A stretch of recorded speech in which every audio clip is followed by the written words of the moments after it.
Leporių gatvėje eilinis sekmadienis, nuostabus oras čia Šiauliuose ir nuostabus oras regbiui. Šiaulių Vairas Kalvis Jupoja nominaliai šiandien svečių teisėmis rungtyniauja prieš savo žemiečius Šiauliai Eksto. O toliau, jeigu jau toks scenarijus įvyktų, prasidėtų matematiniai skaičiavimai, o čia darosi įdomu ir Vairas nesužaidus nei 2 minučių iš karto žemina kamuolį čia Šiaulių Eksto įskaitinėme plote. Panikos nebuvo, gal buvo labai didelis noras laimėti, tai yra kuo greičiau susirinkti bonus taškus ir po to daryti skirtumą. Truputį perdegėm, kur reikėjo ramiau sužaisti, mes perskubėjom, tai gavos taip, kaip gavos.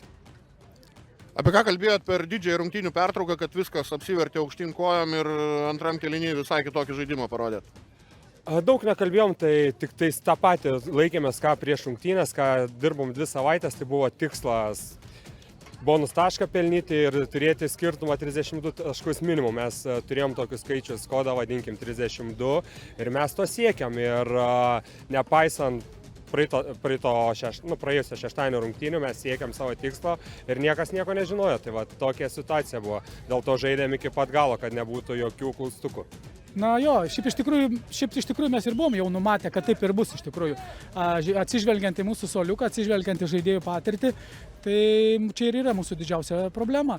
Priešininkai turi pakankamai stiprų ir lygiavertį keitimą ir tuo mes realiai ir tikėjomės, kad antro kėlinio, sakykime, antroji pusėje, į antros pusės, arčiau į antrą pusę, jie pasidarys šviežius keitimus. Puikiai matėm, kaip įnešė gyvasties pakeitimai priešininkų komandai. Deja, mums to nepavyko. Mes pakankamai dar turim jauną ir nepatyrusį suoliuką, o su pagrindinės sudėties žaidėjais dėja negalim sužaisti pilnai visų 80 minučių. Tai kaip ir su Livonija varžybose paskutinės 10 minučių tiesiog praplyšom ir atidavėm varžybas, taip ir dabar paskutinės 20 minučių, ten jau buvo tragedija. Aš net neturiu net ką ir pasakyti iš tikrųjų. Man gėda už komandą, man gėda už komandos vadovybę, man gėda už save.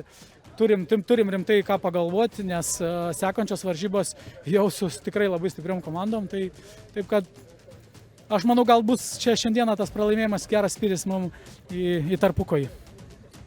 Grįžtant prie pozityvo, atsigręžiant į sezono pradžią, jeigu kas būtų pasiūlęs tą 4. vietą ir vietą tam aukščiausiam ketverte, turbūt būtumėt sutikęs.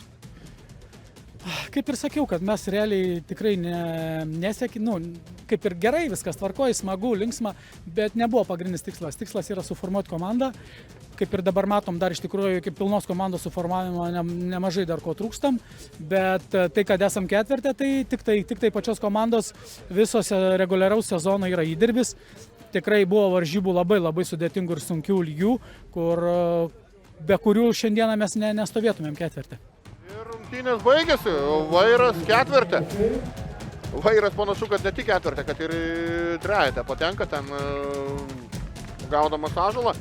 O Šiauliai Eksto čia turbūt Šiauliuose kaposi su Baltreksu.